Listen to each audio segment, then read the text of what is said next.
How many clovers have you found? How many 4-leaf clovers have you found? 3. We had 5 in total, but we lost 2. Didn't we? That's really good luck though, finding that many 4-leaf clovers. Yeah.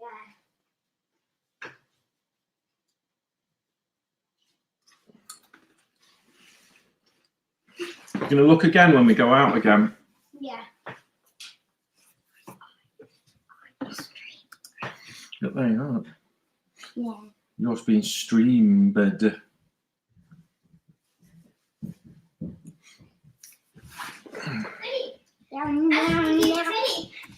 Google how there is a 6-leaf clover. How? Hey Google.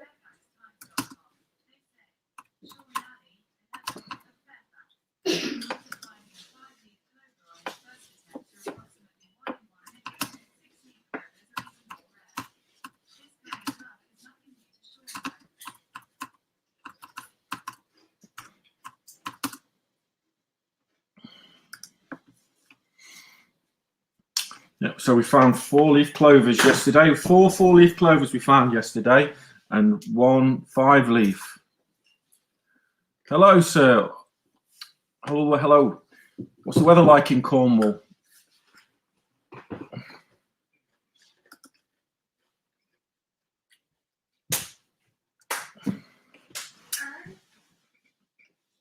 Hi.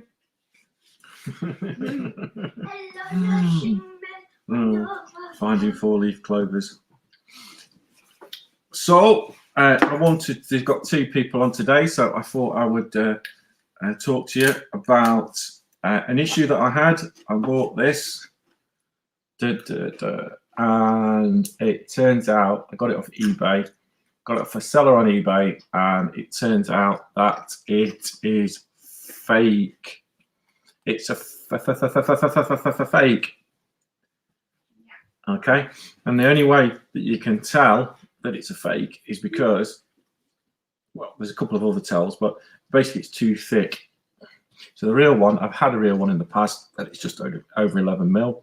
This one, excuse me, is nearer 15. That's one tell. It came with a swing tag, a warranty card, and a box. It's even got, oops, a serial number in there. I don't know if you can see it. There's a serial number on the bottom there, printed on. Yeah, so how do you tell it's a fake? You measure it top to bottom, and this one was nearly 15. And if you look at it really carefully, you can see that it's just a bigger module on it. So I got my money. It's like trying to plats fog, isn't it? So I got my money back off eBay because I bought the watch through eBay. You paid via PayPal, so protected there, and I got my money back. There you go. Something else I've picked up one of these. So previously I picked up some Rolex ones, and I just found this for £3, I think it was, on eBay, and I thought, well, I'll have that. So I've got 3 now.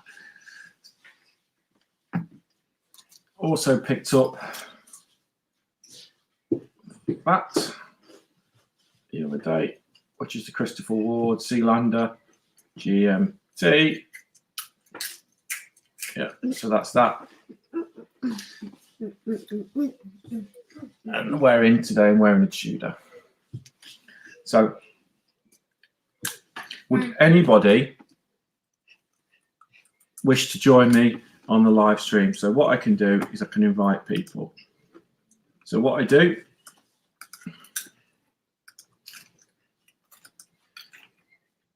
is I copy this and speaking to no one, Justin. Put this code in there. If you copy that into your browser, you'll appear in my little private back room, and then I can add you to here, I believe, and then we could have 4 people up here all chatting, if that's something you want to do. appreciate it. If you sat there in your underpants, you probably don't. I'm having a nice cup of coffee. Is there any questions anyone wants to ask me, or shall I just waffle on? As you may or may not know, I make a few sort of watch stands, just for my own personal, really.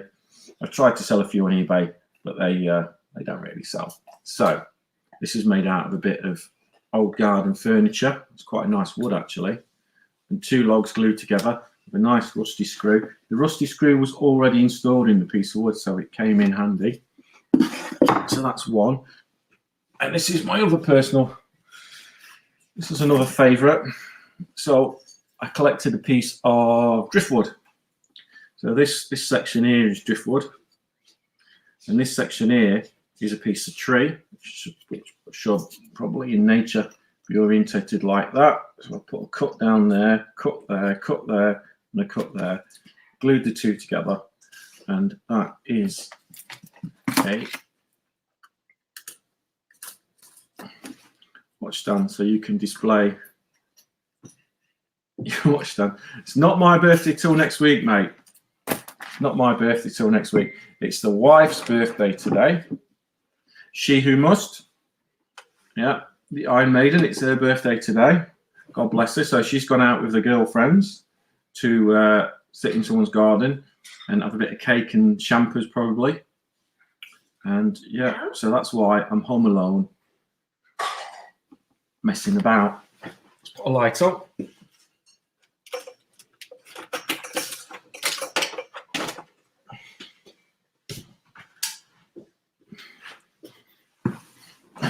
That might be a bit better. It's gone pink. The exercise of bending over to plug something in. Hey.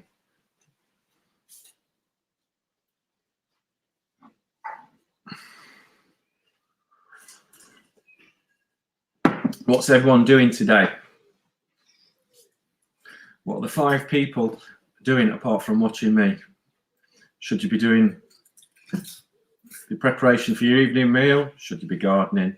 Should you be doing knitting? Should you be painting and decorating? Well, getting back to the subject of watch stands, I've seen online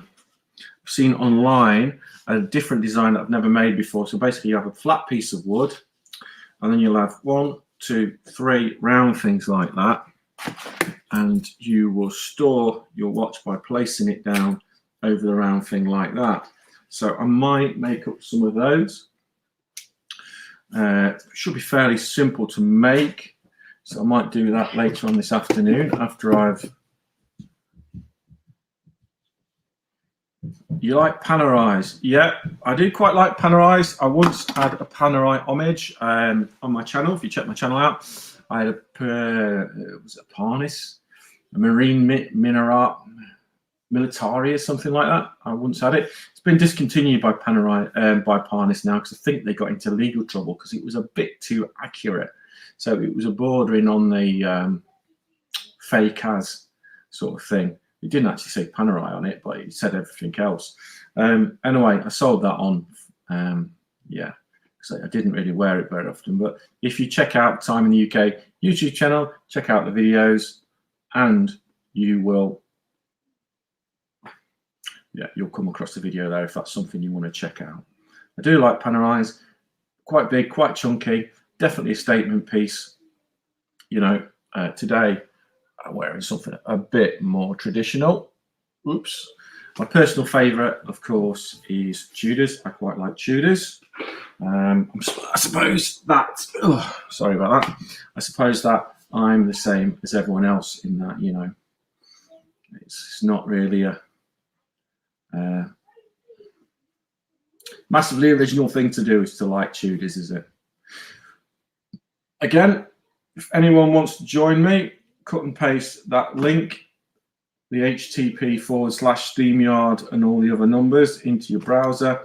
You'll pop up on my green room, and if I like the look of you, I could put you on here. You could have a chat. If you don't want to have a chat, that's absolutely fine. If you've got any questions, is anything you want to ask me, just like Mr. Jason Bourne has just there. Great little picture you've got there, isn't it? Yeah, so any questions, pop them up there.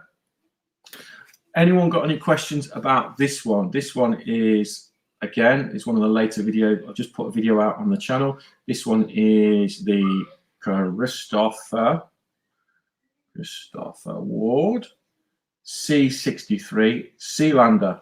It's got the light catcher case. It's got Solita movement. It's on a NATO strap. I've taken it off the bracelet for a couple of reasons. I just fancy wearing something on a NATO. Not that the bracelet is not good. The bracelet is very good. There you go. That is the light catcher case. You can see that, perhaps you can see that some of them are brushed, some of the facets are brushed, some are polished. It's a very nice piece, and it's just I think it's been released about a week now. So as soon as the Christopher Ward magazine dropped through my letterbox, I saw it. I've always had a bit of a soft spot for Explorer 2s with a polar dial. I've probably been watching Bark and Jack too much, if you want the honest answer. I just picked it up.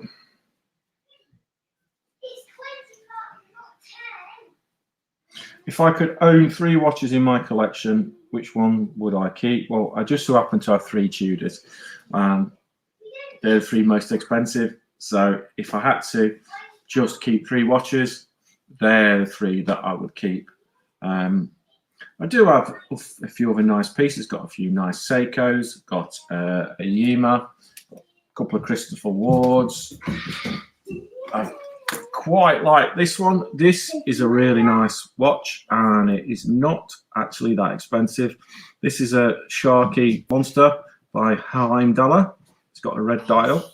It's nice and chunky. You know you've got it on when you're wearing it. And if you ever get mugged for it, I suppose you could try fighting the attackers off with it. It's a nice watch. And on the subject of getting mugged, I do remember a story that was in the local paper. The story was in the local paper that the gentleman had a watch on. I can't remember what it was. So I'm going to say Rolex because it's just easy, isn't it? So this gentleman's wearing a Rolex. He's walking past the shops in this part of town in Manchester, and it's a different city actually. It's not Manchester, it was called Salford. So he's walking past a row of shops in Salford, and someone tries to mug him. He just so happened to be outside of a Subway, as you know, the convenience food store, not the underground. So what did he do? He took his watch off while they were trying to mug him and threw it on the roof of the store. And of course, it made the local news because the next morning he's there with ladders and, and organising access to get this watch back, which turned out to be particularly unscathed, maybe a few scratches, but he didn't lose his watch. He didn't get mugged. He chucked it on the roof of the local Subway store. So that's a true story that happened in Salford a few years ago. So if anyone ever tries to mug you for your watch, chuck it on somebody's roof. Hey, you might get it back. What's a good budget Tudor to start off with? Well, there isn't really a budget Tudor. I mean, you could buy second-hand ones. It depends really where your budget is. You can buy vintage ones, but they're not a cheap watch. This particular watch I picked up in the sale. It was reduced from $2,000, so I managed to negotiate a discount for it, and I actually paid less than these go for on eBay, so I'm quite pleased with that. But you are exactly right, Mr. Pseudoscientist. The one that you like is the one that you want. I've got a Black Bay and I've got a Pelagos. I picked up a left-hand drive Pelagos, and the Black Bay, I got the Harrods version. I figured that the Black Bay, unfortunately, is a watch that gets flipped a lot. So you will pay your money for the Black Bay and it will lose value, and then if it's sold, you know, it tends to lose quite a bit of money, and then, you know, you sell it on and whatever. But I chose to go onto the waiting list and pick the Harrods one up purely because it's a slightly more value holding proposition, if you like. So if I ever sold it, it would probably be easier to sell, being as it's a limited edition, not limited, a special edition. So they've not limited the numbers. I think they're up to 5,000 made now. So there's probably more green Black Bay Harrods editions out there than there are these Tudor Heritage ranges. But anyway, but if you do want to get in for a nice watch, and you're getting a Tudor, I'd say get something that is discontinued. Maybe you could probably pick up if you're really lucky, you could pick up a 58 Black Bay for a couple of grand. That's the Heritage.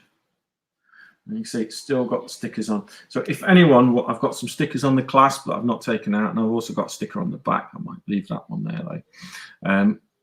If anyone wants to see me peel stickers off, just give us a thumbs up in the comment section, and I'll bring it right up into the mic and I'll peel a sticker off.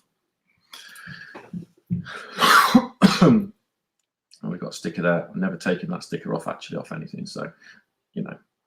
But it doesn't have a sticker on the crown anymore. I've taken the one off the glass. Yeah, it really is nice, isn't it? And it's got a different logo. It's got the Tudor rose, you know, as in the rose of Yorkshire, Lancashire, you know, where all the roses. We've got the smiley logo underneath, and it says Tudor. I'm afraid the camera in this this Mac isn't so very good. My eyesight's not the best. I need reading glasses, and even I can see that the camera isn't the best. So there it is on a strap. Another thing that I've picked up recently for a bargainer's price.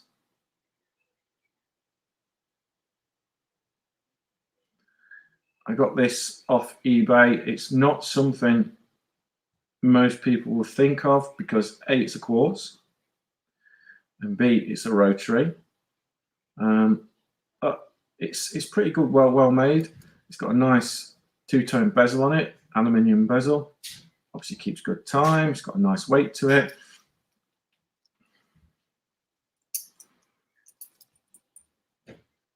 Got press clasp. Plastic is a bit shitty, a bit snaggy, but you know, I've been using it now for a bit, and it does open and close.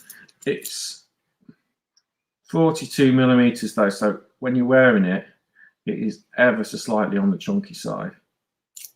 So yeah, that's what I've got. Picked these up for £6 off eBay. These are fantastic little straps.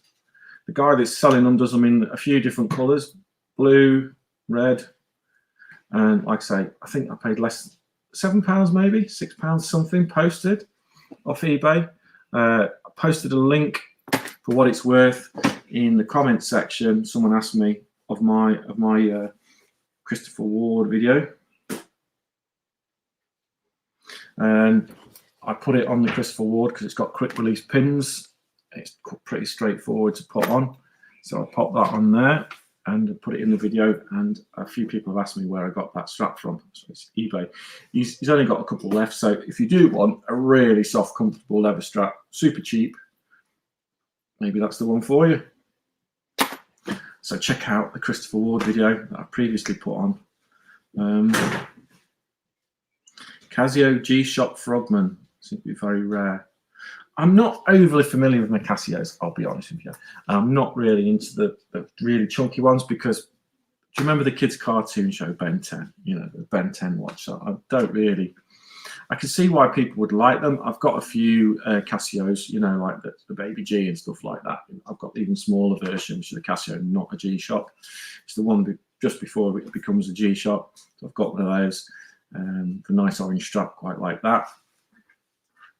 And yeah, but I've not really got any Casios. I've not got any G-Shocks apart from I did have a black Casio, which I reviewed and measured, and that's how I knew this one wasn't right, because when I measured it, it was much deeper, and it shouldn't have been. The sizes were just slightly off to what the real one was.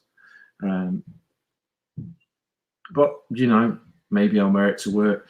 But I did get a full refund of the 60 quid I paid for it off eBay. I got a full refund off eBay. They didn't quibble. They just said, yeah, it's a fake. You can have your money back.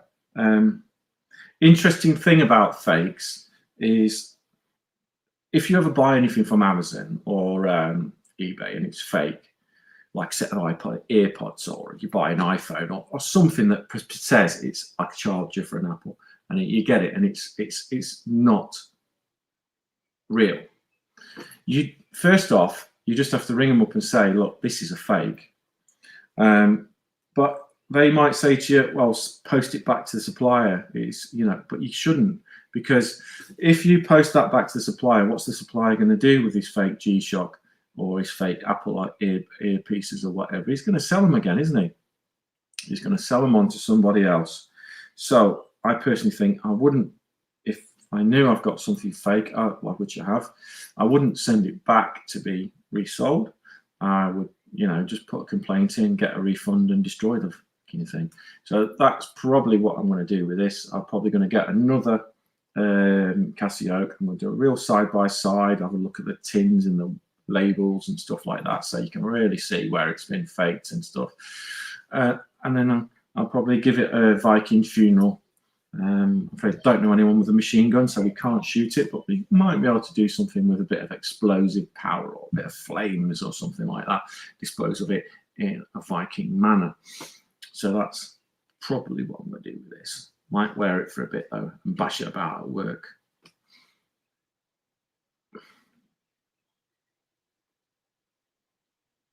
Well,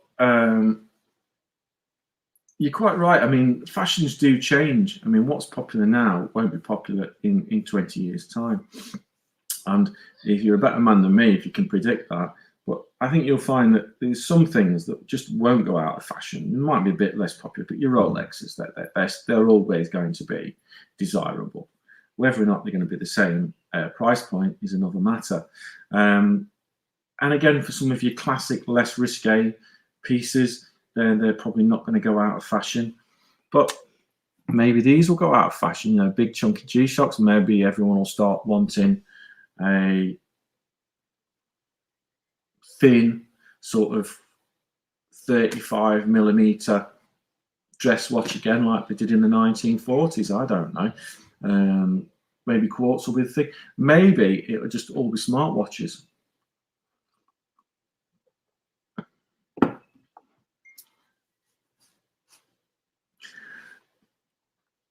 Because, I mean, if you think about it, so many people wear smartwatches. Personally, I don't. My phone's in my pocket. Why do I need a watch, you know, to tell me that it's ringing?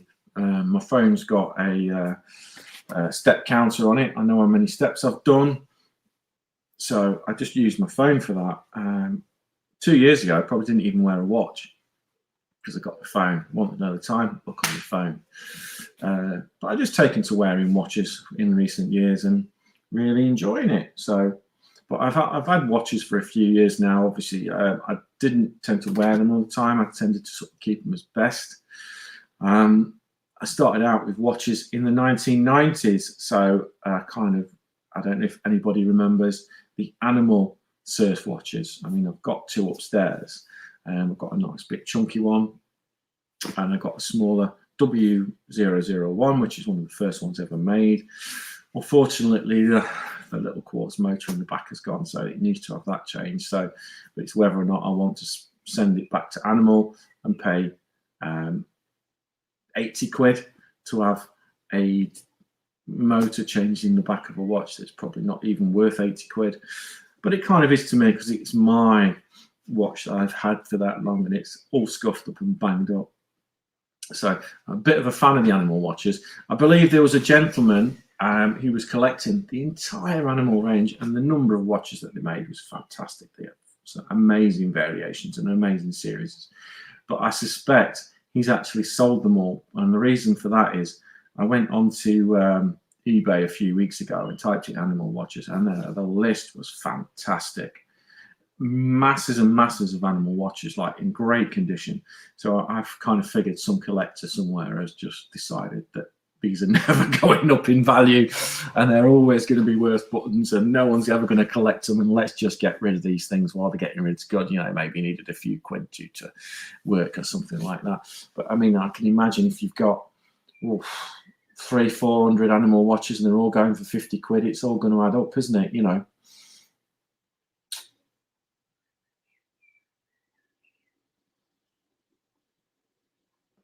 Well, I don't know. Chinese watches are only ever going to get better, aren't they? So year on year, your Chinese watch is getting better. I think now they're starting to introduce their own movements, aren't they? So they're not, you know, directly. I mean, Chinese watches have got their own movements, you know, the seagulls and stuff. But now they are bringing out their own specific movements that are made to be a slightly better quality. So hopefully they will be trying to rival the Swiss watch industry for quality of product. I think I've got one here, which is a Pagani design. Have I got any experience with Citizen? Personally, no, but they are quite well made. I've got Timex upstairs, Indiglo.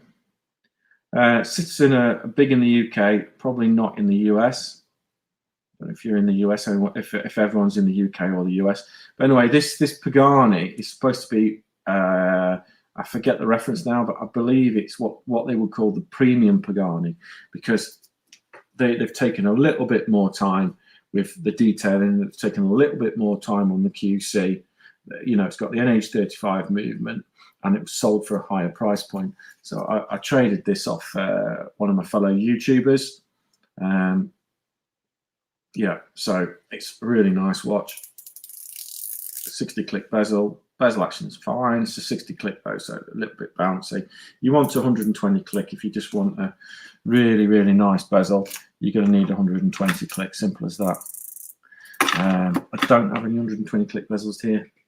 They're somewhere else. So.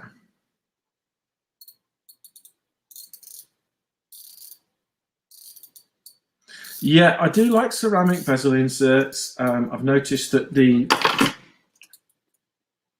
this is a ceramic insert. Yeah, it's not an aluminium one; it's a ceramic. The reason I picked it up, or the reason I saw it for sale on eBay and I knew who it was. The reason I bought it is because it's a nice shade of green. Quite like it. Quite like the shade of green. Yeah, but that's a ceramic bezel. It's got no coin edge on it. It's a smooth bezel, which is different. It's got a really nice sounding click. So very nice. Quite like that one. Keep good time. It's got a Rolex style clasp on it.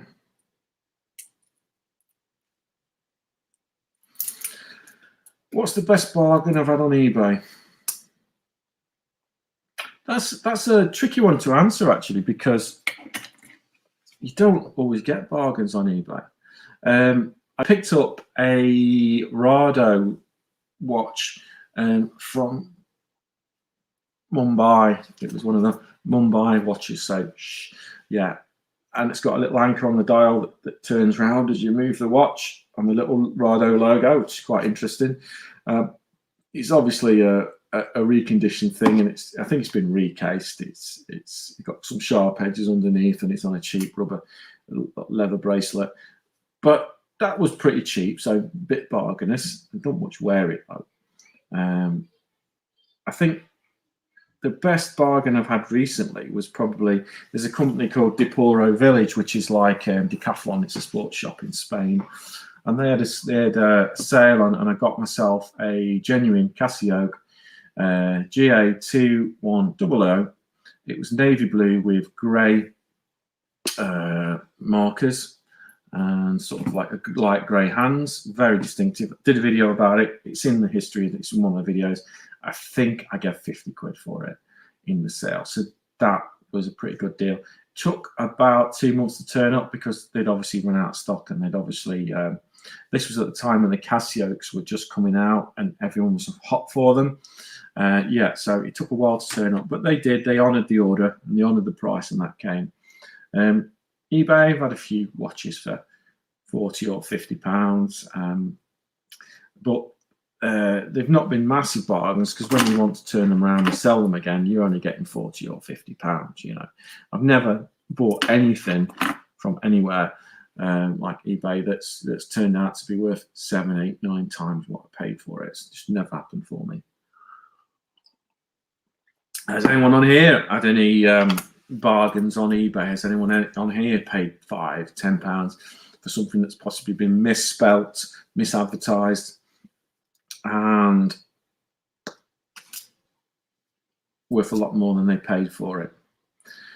Still looking for that Rolex Submariner, or perhaps a Tudor Snowflake for 25 quid on eBay, but I know it's never going to happen. It just doesn't happen to me. Back in the old days of customizing cars, I bought a few bits and pieces that are really nice price. Can you hear the kids? So Rado's supposed to be good, but this particular one, you know, it's fake, cranking, whatever you want to call it. It's not a real Rado, you know. I do like the Rado Captain Cook. I like the Shark Hunters by Doxa, and the 300 Ts, the 200 Ts by Doxas. They're very, very nice. They're very different. And I think if I was going to give advice to anyone that wanted to start a watch brand, I think you need to be a bit bold on your design choices, because if you think of a watch, it's 40 something millimeters across. You know, you've got 1.5 inches to impress somebody. So what is the micro brand going to do to impress the person that they want to part with their cash? A lot of micro brands are putting a lot into the design, and they're putting a lot into Facebook sales. So like Baltic, for example, they'll put an NH35 in it, try and get 500 or 600 quid, nearly £1,000 sometimes, for something with an NH35 movement in it. Some of the micro brands like Rado, Helm, Zelos, not Rado, sorry, Helm, Zelos, and there's a few others out there, and they're just sort of pumping out 45 mil chunky as anything dive watches that will go to the bottom of the Marianas Trench. You know, what's the point in that? No one's going to go to the bottom of the Marianas Trench. Maybe you're going to be cruising on your yacht across the Atlantic and lose it over the side, and then you know, get it back 5 years later and it's still working or something. I don't know, but no one's ever going to dive down that deep unless you're a professional diver, and you don't need to go down that deep, do you? Yeah, I'm into cars too, but unfortunately, well, I have 3 kids and a small garage, and what I do for a living as well. So a lot of my time is I spend a lot of my time on call, because I run my own business. So I can't just have a hobby where I can tie myself up for an afternoon. I don't finish at 2 in the afternoon and just spend the time in the garage. Did that with a previous girlfriend, who is now an ex-girlfriend. So I learned my lesson. So you've got to give time to the family, haven't you? So I quite like mechanical things. So hence the reason I got into these little buggers. Not that I do much tinkering with them. I just, you know, sort of wear them. I used to make high performance engines for drag racing. So we used to do a bit of engine building and transmission building. We used to build cars. I once built my own car. I had a couple of goes on it. So one of my cars, we built a sub 2 litre engine, or what was it? Sub 2 litre engine, and we did the 1/4 mile in 13 seconds in that. And then another car that was nitrous oxide powered, though. We had to put NOS in it as well, to give it a bit of go. And then another car I built myself in 1955 VW Beetle with disc brakes all round and a 2.3 litre engine. quad carburetors, and with all the camping gear, roof rack and spare tyre and a bit of water for washing in, it went down a quarter mile in 14.1. So I didn't quite get in the 13s in that, but maybe if I took a few things out like spare tyre, camping gear, and took the roof rack off, we'd have got into the 13s. But, you know, it was pretty rippy all the same. It's the only car I've ever had that gets from 0 to 90 quicker than it gets from 0 to 50. It was very fast mid-range. You just put your foot down about 40 mile an hour, bury the foot, and the thing would just... Next thing you know, it's getting a bit light on the front and getting a bit hairy. So about 90 mile an hour was when I used to bottle out. So when the speedo went round to the 0 and then went back to the stop, that's probably when my nerves run out.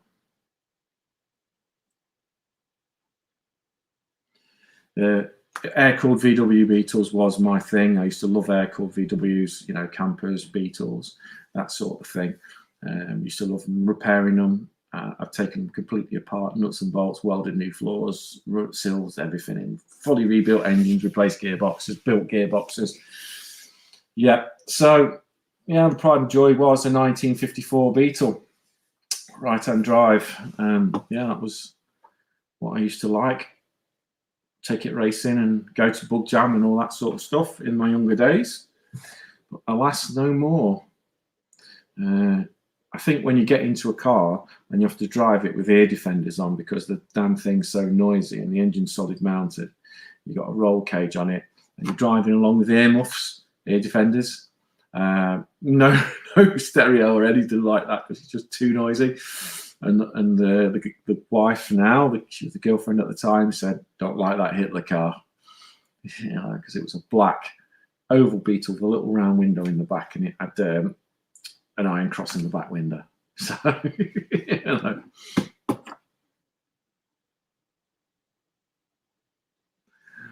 Yeah.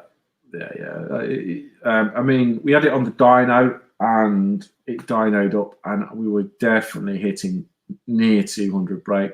I did some modifications afterwards that changed the torque curve. So we had some 45 dual autos on there. So we had 2 downdraft dual autos on there with 45mm chokes. So I had those modified. I was going to go for 48 IDAs, but they're quite expensive, quite rare. And you compromise that they're really like full chat sort of on or off type carburetors. So that the idle circuit is really not sophisticated, so that your car will just, you know, it'll be a real pig to drive.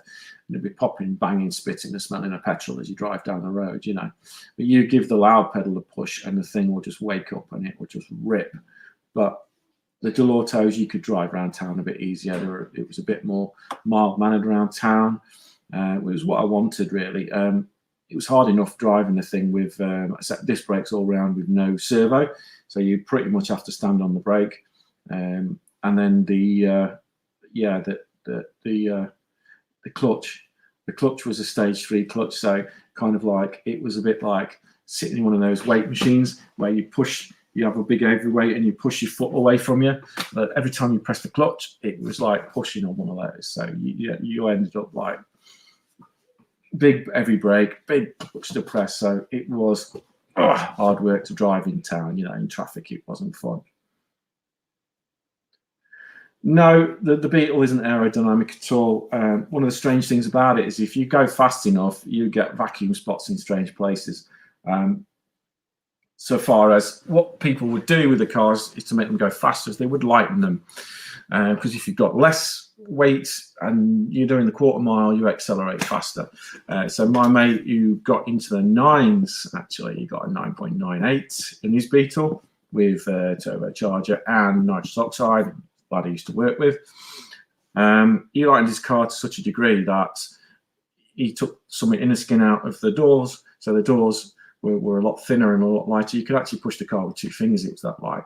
But when he was doing 90 mile an hour down the strip, the vacuum would open the tops of his doors. He used to have bungee straps to hold his bloody doors shut because they had Lexicon windows and stuff like that, and then it would just sort of vacuum the tops of the doors open.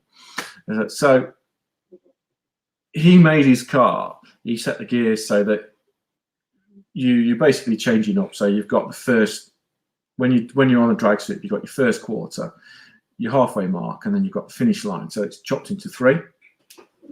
So his first quarter, he would absolutely rip. His next quarter, he would probably get up to something like 75 miles an hour. And then the final bit, he probably had 15 miles an hour on if he was lucky. Because by that point you get to the halfway mark, you're already doing 75 miles an hour. So the road is going to get very short. So, but the moment you get to the other end of the drag strip, the car was set up. So you're accelerating, the car's doing that. It's sitting down, it's hunkering down because you're putting torque force through the wheels. The wind's blowing, you're accelerating. The car is just like a sprinter on the line. It's pushed down like a rugby player in the scrum, if you like. But as soon as you cross the line, what do? You take your foot off the gas. Then the car just sort of goes, jumps up and just starts being a bit like, kind of like, you know, like balancing a ball on your finger. You know, it just feels like whoa, start skipping down the road. And a couple of the strips that we used to frequent would have banking, but as soon as you went past the gantry, the banking would run out. And if you had a crosswind at the bottom end and you're doing 95 mile an hour past the gantry, which I never was actually, my car was never that fast. You're doing 95 mile an hour past the gantry and you come off the brakes, the car unloads, and suddenly you're on tiptoes, you've got 30 mile an hour crosswind, and it's all going to get a bit flipping hairy, isn't it? You know, it's going to give you a bit of that going on, you know, if you know what I mean. The adults in the room, you know. One of the other drag strips that we used to frequent didn't have banking. It was York, and they had 2. Yeah, exactly right. Ballet class. You had 2 lanes, so you'd want to get into the left-hand lane. You would do everything to get into the left-hand lane because the right-hand lane had this sort of dip in the track. So you're going past the gantry. It was actually a pig, so it was a runway basically, and it's 1/4 mile long, and you've got like, you know, your gantry at the end, and then you've got some runoff and a pig farm there, and you drive past the pig farm to come back. But there's this big dip, so you're basically barreling through the trap at the end, you know, full tilt. You come off the gas, the car gets light, you hit the crosswind. Well, the crosswind's probably been there all the time at York actually, and then suddenly you're just hitting like a 3-foot drop in the track as well. You'd be surprised how many people crashed there. You know, it was a pretty popular thing to do to have a fender bender at the bottom of the York Dragway. So yeah, that was it. And another thing I've done in my past is I bought a Lotus Elan M100, which is a turbocharged front-engined sort of Isuzu powered sports car with 2 seats. So after I got out of my Beetles, and yeah, I fancied something a little bit different, so I bought this, which is an oddball Lotus. Never very popular, but I quite liked it. And I took that round the Nürburgring once. Once was enough, mate. Once was enough. Yeah, so it was definitely an experience. I don't know if anyone's ever played driving around the Nürburgring on PlayStation or anything like that. Yeah. It was just amazing. You've got like the carousel, the mini carousel. You've got all of the roads with all of the spray paint on. If you're playing it on PlayStation, you don't feel the ups and downs. You don't feel the changes in gradient. You don't feel the compression as you hit something, as it squashes you down in your seat, and you don't feel the G-force as you're going around the corner. You don't feel the car get light and offload as it goes over the crest of a hill. And you don't have some prat in a BMW doing 20 mile an hour more than you on the straight. Like, yeah. So I did 1 lap of the Nürburgring. I went there for the weekend, did 1 lap of the Nürburgring, went around it a few times in a ring taxi, watched a bit of the action, saw a few hideous crashes, and thought to myself, because the car at the time was a bit, well, tetchy. So we had a little bit of a problem with the head gasket. At the time, I thought I had a problem with the head gasket, and it would sort of boil over if you didn't sort of nurse it. And obviously, being thrashed around the Nürburgring, it didn't boil over when it was thrashed. It boiled over when it got pulled back into the car park at the end, you know. And that was that. But it did drive me all the way. So I went around the Nürburgring once, pulled back into the car park, it boiled over and got me home. It drove me home. Sorry. Hi, John.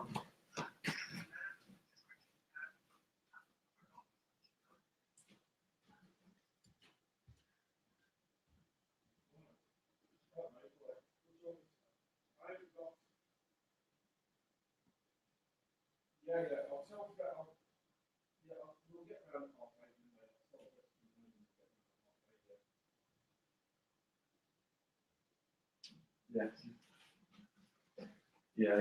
No worries. I'll get that sorted, mate. I haven't got anyone to.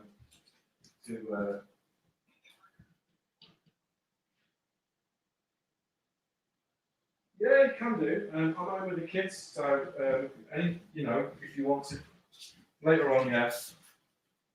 Is that all right?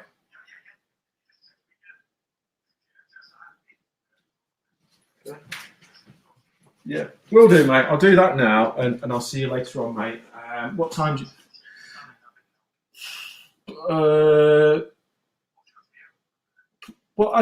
you happy driving it, or do you need to get it out?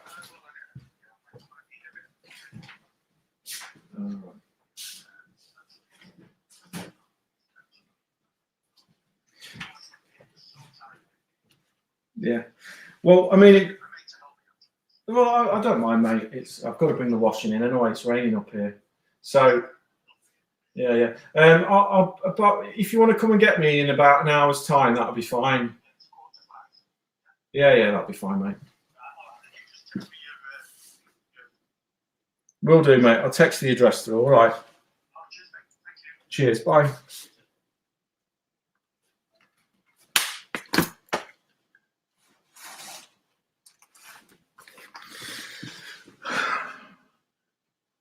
Right, guys, it's raining up here. We've had a lovely chat. Does anyone want to come into the back area to have a chat?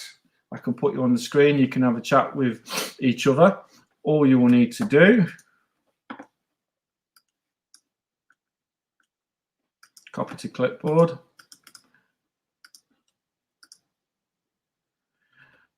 Post that into your browser. You'll come into my green room. I'll put you on here. I'm just going to have to take a couple of minutes in a little while. I'm just watching the weather. I might have to bring the washing in because it's raining out there. Got to text someone my address.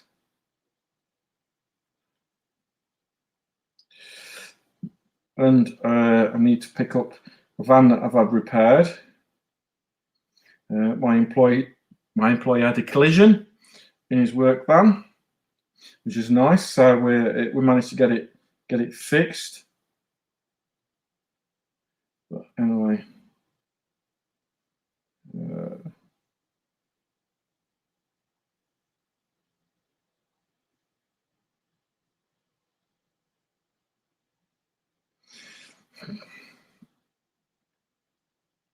get the washing in. Yeah, that's very important, isn't it?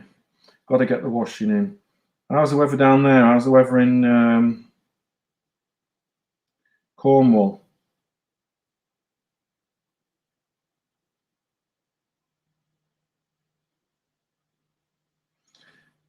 Have you seen much of Cornish Ted recently, Zathras?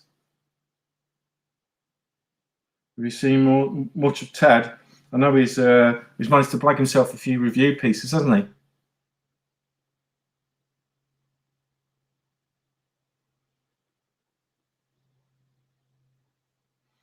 I really need to message him and have a chat with him. Thanks, mate. See you later. Hugh.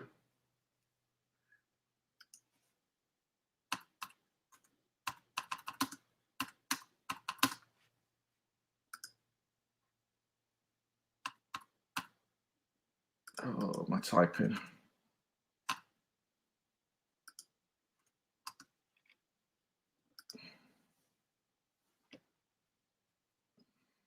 So you got wet weather down there.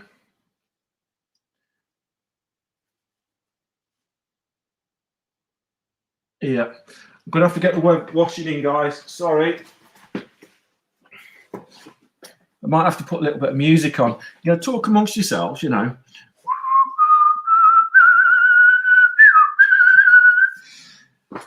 I will do. I'll say hi to Ted.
All right, I'm back.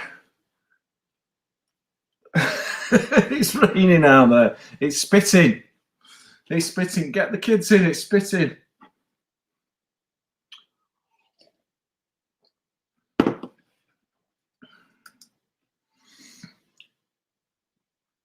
You've got 4 people left. Go on, shout out. Who's left in the room? Mate?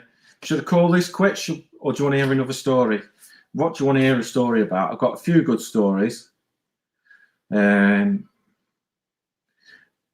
got an apprentice story, yeah, that involves an electric drill and a do you know when you can't tell you? I'll tell you this story though. So he's probably not that funny. It's probably not that funny. So we had this apprentice once, and he was a bit dopey. You know, you sort of person you just love to wind up just to get a reaction from. But he was no good at the job. He was an absolute useless. You know, you'd say to him, "Pass me your spanner." And, "What's a spanner?" You know, and then a week later he'd say, "This." You know, you tell him that this tool was this. You know, like a specialist. I don't know. Whatever it was, blow lamp or a pipe cutter or something, and you say to him, "Pass us that blow lamp." "What's a blow lamp?" A week later, you know, a few days later, "What's a blow lamp?" And you back through it again because he just couldn't retain information. Poor lad, nice but dim. But anyway, so one of the lads goes to Ibiza on a boys' holiday, and he comes back and he brings back this sort of like toffee apple red penis on a stick. You know, it's the sort of thing you lick. I don't know why he brought it back, but he brought that back. So in the end, you know, we've had a bit of fun with this. He's been licking it, taking a few photos and stuff like that. So got hold of this thing, put it in the end of the drill, and sort of whoosh, and it spun round. It's like, oh, a dildo. Chasing this lad round the workplace with a dildo. It was quite entertaining listening to him scream and giggle and scream and giggle and run away at the same time. But, you know, these are the things that you do when you're on a site, isn't it? You know, when you're working on a site and it kills 5 minutes, doesn't it? Yeah. So I've got a few stories like that. I'm sure you don't really want to hear them. What has anyone got any questions to ask me about these things? Has anyone bought a good little thing? Well, a bucket of steam, a long stand. Another thing we did to an apprentice was he was from Holland. He'd only been in the country 6 months. English absolutely spot on, but didn't quite get the subtleties of the language. So in the UK, there's the firm that if you dent your car, you put chips on your car, damage the paint, they come and they fix your car. They're called Chips Away. So we're working on a job, and 3 doors down there's this guy with a remote tent, and he's painting the car, and he's got his Chips Away all around it. So I think, Fred, here's a tenner. I'll have fish and chips with peas, and you have what you want, mate. So off he tunnels through. Oh, I've got some fish and chips. And he gets told to by the fellow that's painted the car. You know, quite funny. But Fred, actually, to give him his due, Fred's brilliant. He's turned out to be mega. Worth his weight in gold is Fred. Left-handed screwdriver, yeah. Well, I've got a left-handed watch upstairs, so I've got a left-handed watch, you know, so these things happen, don't they? Tartan paint, long stand, yeah, all that sort of thing. Super glue them to the chairs and all that sort of stuff. Anyone got any other things to mention? Otherwise, I shall wrap it up here. The rain's coming down. The washing's in, that's all right. Long wait, glass hammer, glass nails.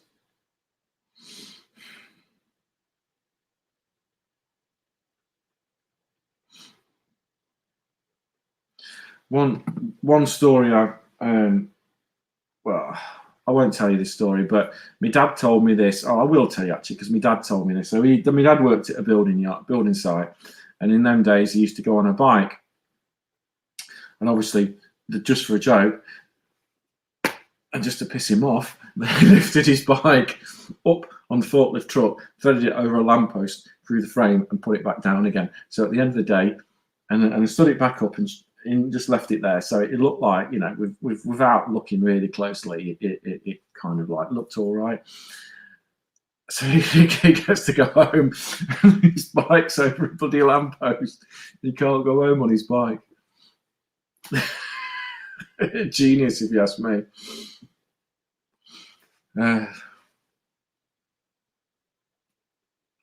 Right, so I think I'll call it a day.